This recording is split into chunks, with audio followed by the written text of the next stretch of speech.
Your online application's starting to fail. It's crawling on the network just as fast as a snail. We need evented programming starting from the top. Better write some code so the world doesn't stop. With the non-blocking model, we will be just fine. Built on Google Chrome's V8 runtime. And all you need to do is write some JavaScript code and use the real-time web with Node.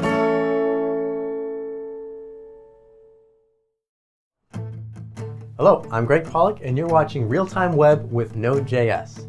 In this level, we're going to give you a quick introduction to Node, talk about what it is, what it isn't, blocking, non-blocking, what evented programming is, and then finally what that event loop is that you've heard about with Node. So let's jump into it. Node.js allows you to build scalable network applications using JavaScript on server side. Underneath the covers of Node, you're going to find the V8 JavaScript runtime. This is the same runtime that is used in your Chrome browser on your client side.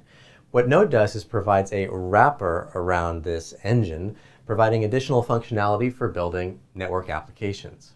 It's really fast. Why is it fast? Well, if you looked under the covers of Node and this runtime, you'd find it's all written in C, which obviously is very fast. So what can you build with Node? Well, here's a couple examples. You could build a WebSocket server. So a good example of this is maybe a chat server where you have your browsers, lots of browsers connecting to the server, and there's chat going on, and you're sending messages back and forth between the client and the server, and the socket stays open. You could also do a file upload client. So when you think about uploading big, large files, you want to be able to do it in a way that's not blocking. So you can do more than one file at a time and maybe even start processing the file as you get the first few pieces of it. Also, you could create an ad server. When you think about ads that get served on web pages all over the net, they need to be really fast. These are, maybe images that are appearing on other people's websites, and they need to be able to be rapid and quick across the network. Also, any real-time data apps. So not just from on the internet, not just from your browser to your server, but any sort of network servers, maybe even local network servers, would be a good fit for Node.js. Node.js is not a web framework. It's not going to replace Rails. It's not going to replace Django. It's very low-level network communication we're talking about here. There are libraries that people have written that sit on top of Node to be a web framework, but Node at its most basic level is not that. Node is also not for beginners because we are talking about network communication. Node is also not a multi-threaded application. When we write our applications with Node, we write them as if we're dealing with a single-threaded server. Before we get into some actual Node code, we need to make sure everybody knows the difference between blocking code and non-blocking code. So here's some pseudocode to print some file contents.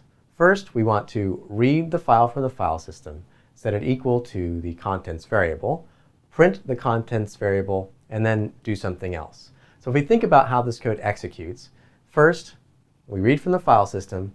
We can't actually print out the contents until we've read out all the contents from the file, so it's kind of blocking here. And then, obviously, we can do something else. What would a non-blocking version of this code look like? Well, we might read the file from the file system. Whenever we're complete with that, print out the contents from the file, and then finally do something else. That technique there of saying, when you're complete, do this, we call a callback. We're going to call back that function once the file is done reading. Executing the pseudocode might go like this, where we read the file from the file system. We might do something else, so it's simply going to continue on, and then at any point in time in the future, when it's done reading the file, it's going to print the contents. Now here's some actual Node code. First of all, the blocking version of reading out the file might look like this, where we're getting all the contents of the file, we're then logging that out, and then doing something else. So obviously when this gets executed, it just runs one at a time. The non-blocking version of this in Node is going to call readFile, and look at this. We're actually sending in a function as the second parameter to readFile. That's our callback. And when we get the contents, log the contents, and then we can say doing something else. So when we execute this, as we mentioned, it's going to start reading the file It's then going to continue execution, and when it's done reading the file, it's going to print out the contents at some point in the future. Hopefully this JavaScript syntax looks familiar, and there's another way we could write this which would be just fine. We could declare the function and set that equal to a variable, and then when we call readFile, we could send that function into readFile. Either syntax would work just fine. They do the same thing.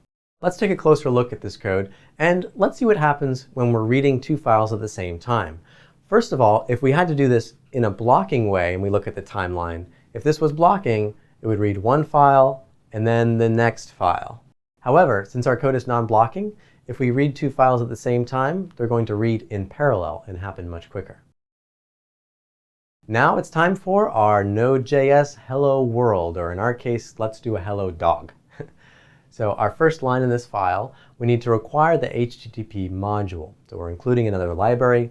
This is how we include libraries typically in Node. We're going to call the createServer function.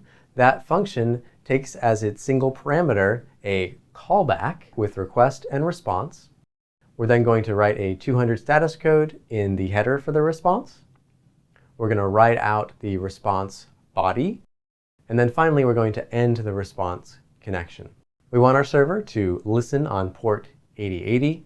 And then to ensure our server is running, we're simply going to log out listening on port 8080. We run the server on our command line. We're going to see that it prints out listening on port 8080. And then if we use the curl command line tool to hit the server, it's going to return to us, hello, this is dog. We could also just call up our browser and go to that port, and we would get the same result. Now let's talk a little bit about how Node executes this code. The first time we go through this code and execute it, Node is going to register events. In this case, we're registering the request event for whenever a request comes in. Once it gets done executing the script, Node goes into something called an event loop. Right? It's checking for events continuously. Did a request come in? Did a request come in? Did a request come in? As soon as a request comes in, it's going to trigger that event, and it's going to run the callback that we wrote and print our hello, this is dog. Now you might be wondering, why are we writing JavaScript?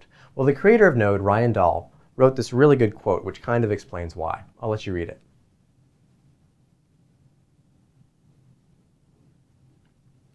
So JavaScript makes it really easy for us to program in an evented way, to do evented programming using that event loop and write code that is potentially non-blocking.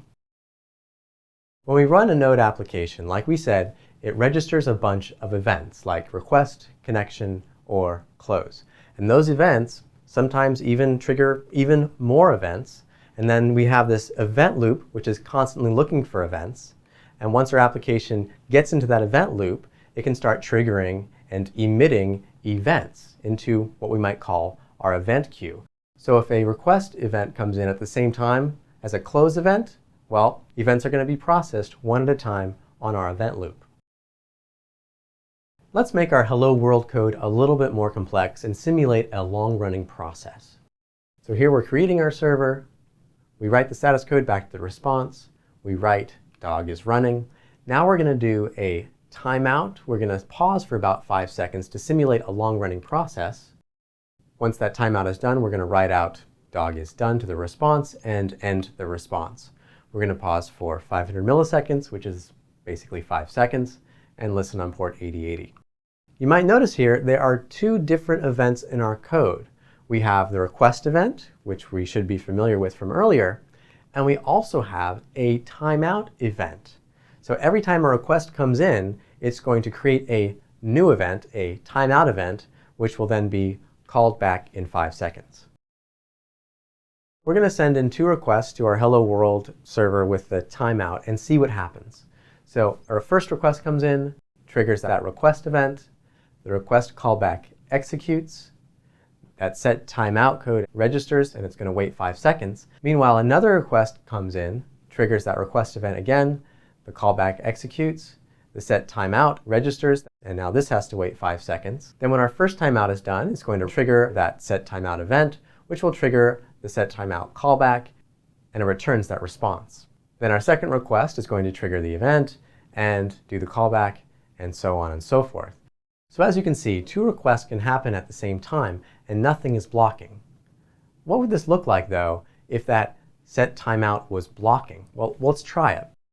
So a request comes in, the request callback executes, and the set timeout locks the world, right? It stops the world, and nothing else can execute on this process while we are on a timeout. It is officially blocked. So if a request tries to come in, well, it just has to wait for the server to get unlocked.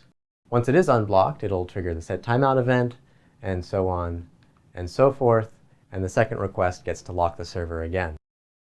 Now, obviously, blocking is bad, and you might be wondering, why would anybody write a programming language or a framework that blocks and stops the world? Well, you find this in a lot of programming languages. Often when you do a call out to web services, it'll block. When you're doing a read or write to the database, it'll block. Or when you're calling out to a C extension, it will block. And this is one of the reasons why people love Node.js. Because from the very start with Node, its purpose was to be completely non-blocking, and all of the libraries that you'll find for Node are all non-blocking. That's pretty cool. Well, we've reached the end of level 1. It's time to get your hands dirty in the challenges, so we'll see you at level 2.